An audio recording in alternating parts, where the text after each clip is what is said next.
Patay ang isang katao habang 20 iba pa ang sugatan ng mahulog ang sinasakyang jeep sa isang malaking hukay sa San Francisco, Quezon. Ang detalye sa report ni Paul Hernandez.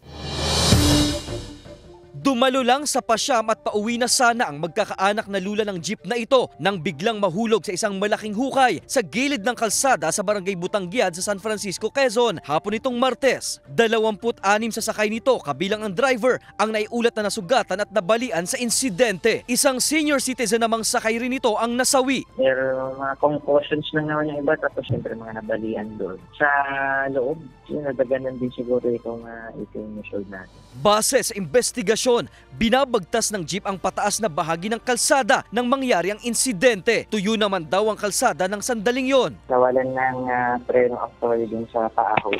Tapos sinubukan namang isib ng driver kaso nahulog dito sa buhos sa gilid. Agad ding dinala sa paggamutan ng mga sugatang pasahero. Sinisikap pang makuhanan ng pahayag ang GMA Regional TV Balitang Southern Tagalog ang mga sakay ng jeep. Nagpapatuloy ang investigasyon ng pulisya. Paul Hernandez, Balitang Southern Tagalog.